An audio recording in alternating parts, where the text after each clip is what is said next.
All right, welcome to Sibley State Park. As always, joining us is park naturalist Dick Clayton. Dick, a lot of activities coming up for the families, for people that want to come out and start getting active as the weather is nicer now. Tell us everything that we need to know about what's coming up here at Sibley. Oh, well, spring is, we usually kick off the spring programs in the end of March with the maple syruping, and we did that, got a great response, had about 100 people with 2 activities, so that was great. And a lot of things will be going on every weekend now, and then when we get into summer, it's going to be 7 days a week. But specifically this spring, a lot of programs on the weekends. We do a lot of bird watching, and that's usually on Saturday mornings at 8:30. So anybody that wants to do some bird watching, we're going to be doing that. And it'll be almost every Saturday until about the middle of May. That's an hour and a half, and we go to different types of habitat. And if people don't have binoculars or bird books, we have plenty of them here that you can use. So it's just an introduction into bird watching, but there's a lot of veteran bird watchers that come along also and do it. Programs on geocaching, which is a real popular thing that started a few years ago.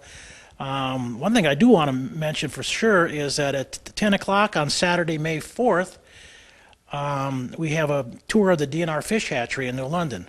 So if people have never seen the DNR Fish Hatchery in New London, they could come to the park here. We go in a car caravan and go to the DNR Fish Hatchery. If you know where the fish hatchery is, you can show up there. But that's at 10 o'clock Saturday, May 4th at DNR Fish Hatchery. It's a fascinating, really fun thing to do. We have some animal track making for kids. A lot of kids activities we like to do because we like to encourage kids to get in the outdoors as much as possible, obviously. Digital photography programs for kids. So, a lot of things like that going on the remainder of the spring. I want to put a plug in, though. If you're a teacher or you're a group leader of some kind, you can call here at the Interpretive Center and make a request for a special program, perhaps during the week, or we could even fill you in or fit you in on weekends also. So if you have a special need or a special request, just give us a call and we'll set up a program specifically for your group. And that's nice. It's a great service to have here at the park. And, some of the activities that are going on, especially the fish hatchery tour is always popular. Now, that's going to happen throughout the summer again, too, isn't it? Well, yeah. We do that on, I think, every other Friday. And it starts about 10 o'clock.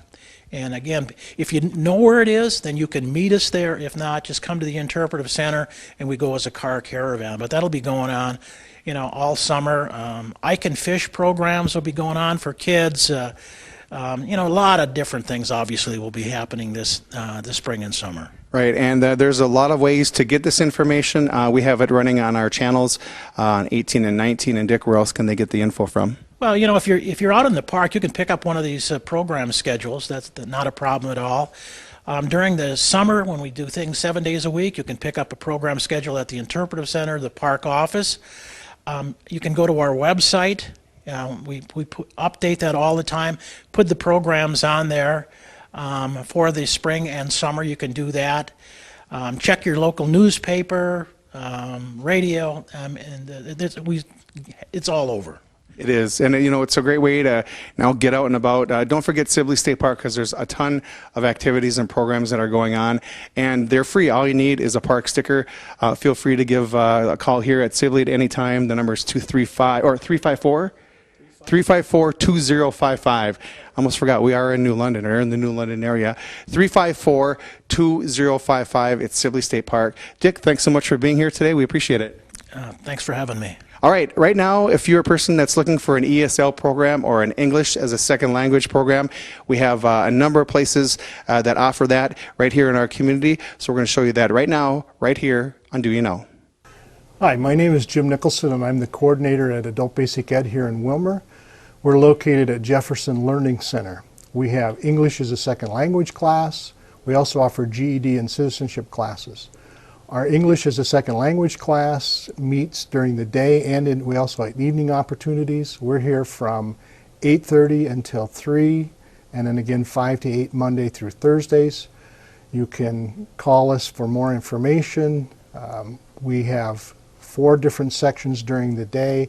We have a beginning class, a high intermediate and a low intermediate class, and an advanced class. They meet on a Monday through Thursday basis, and we sign up for monthly sessions during the summertime. They begin at the first of the month. If you need more information, you can call us at 231-8480. You can visit us on the web at our website, and it is wcer.com/ABE, or you can email me at, my email address is nichlsnj@wilmer.k12.mn.us. You can pick up a brochure, you can come in and get more information, we'll do some reading assessment, and then we assign you to a class from there. If you'd like more information, please call us. Hello, my name is Abdulrazak Mahbub. I am the Executive Director of New Minnesota Community Development Center. New Minnesota Community Development Center is one of those nonprofit organizations that help new immigrants to assimilate or become part of the larger community in Wilmer.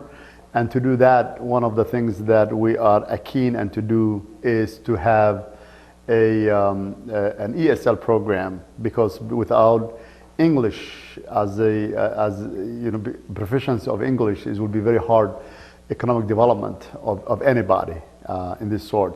So we took at heart and very seriously to have a program that's robust, that helps new immigrants, especially people from East Africa. We have been putting together and organized and have a robust program which will enhance the capability of individuals who does not speak English to be able to increase their level of language, so they will be able to get jobs, and they will be able to go even continue education if they want to further their education. This program, as we continue it developing and as the time goes by, we started originally as a pilot program, and now we're continuing as an officially going on in our location in former Lafayette Elementary School. If you need more information of this program, you can give me a call at 320-235-2230.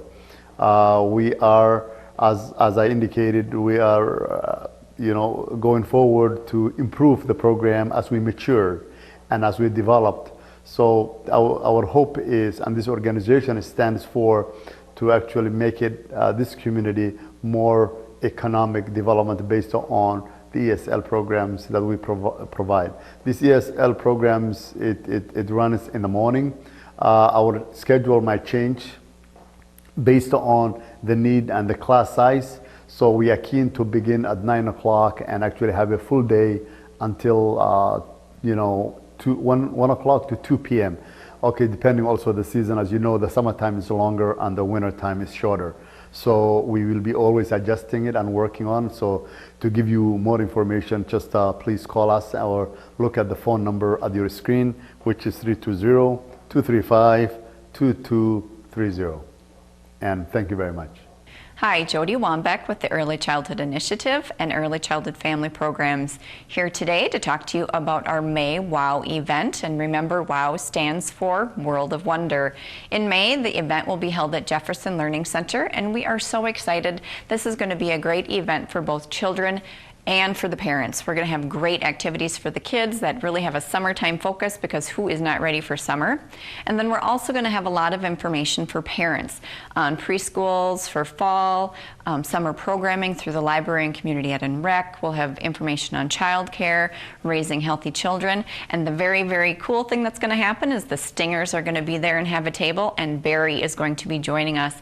And he is going to be handing out tickets for our June Books and Baseball event, which will be held in June with the Stingers. We're very excited about that. So be sure to come and join us in May. And for more information, you can find that at our Candy Kids website, which is www.candykidsready.com. We also have 10 new read-along shows that are airing on Channel 8. And if you would like more information or to find out when they are scheduled to air, go ahead and call the studio at 231-0594. We will be leaving you with a sample of the read-aloud. You are watching Do You Know? school in many cultures?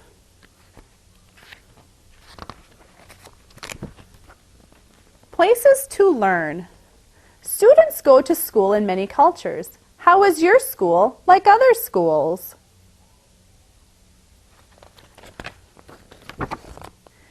Teachers work at school. They teach many subjects.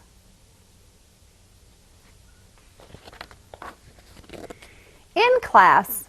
Students learn in classrooms. A girl in the United States does math on a chalkboard.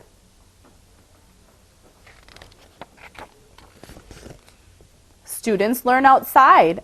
A class in Vietnam studies science and art at a park.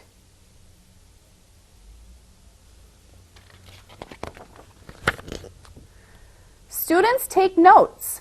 A boy in Africa listens to his teacher.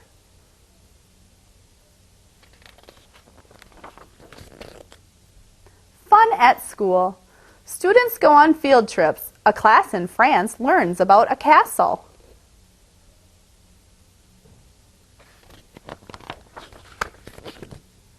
Students take lunch breaks. Friends in Australia eat together outside.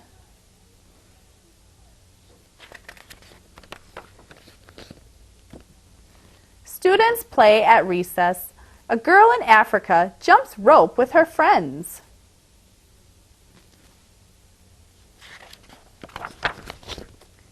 Your school. Around the world, students laugh and learn at school. Where do you go to school? Thank you for joining us on Read Along. See you next time.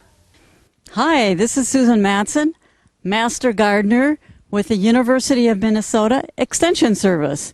Today we're going to be looking at some tools and equipment that you can use in your yard and in your garden. A variety of things that I've put out, some old, some new, and some that you might have or some that you can think about. The first thing that I'm going to put out for you is this little guy, and you can use it to sit on.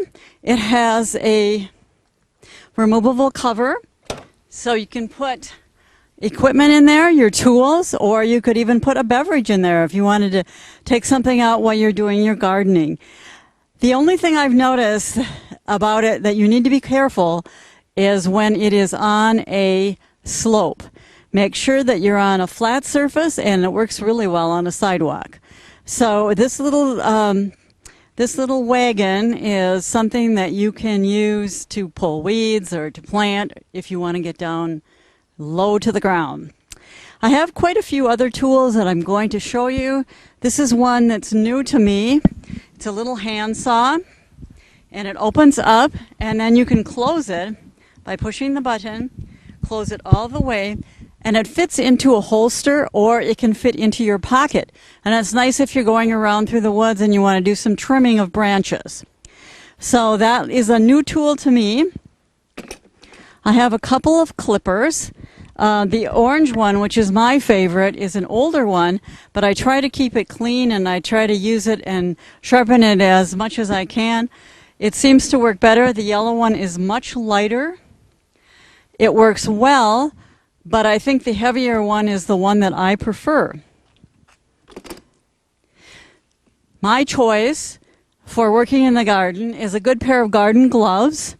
These I've bought in the last year or two. They are a very thin pair. They are washable. They also allow you to feel what you're working with, pulling weeds or planting seeds. They're thin enough, and yet they offer you good protection. A couple of trowels. I use trowels for planting in pots. I also use them for planting in the ground. This really narrow one works well for pulling up weeds also. Another weed puller. This can fit right down in the ground, around the weed, and you can flip it up. A clipper that I use for clipping grass around a flower bed is this one. When you open it up, it's wide enough so that it will get around the grass and keep it nice and tidy. Now, some larger tools This is a hedge trimmer. Most of you are quite familiar with this because hedges are very popular. Hedges and shrubs are popular in Minnesota. This opens up wide. It has long blades and it has rubber handles so that you can easily manipulate it. This is my lopper. It is used for trimming branches, especially when you don't want to get a ladder out and you want to reach up and do some trimming around on your lower branches on your trees. A lopper works really well.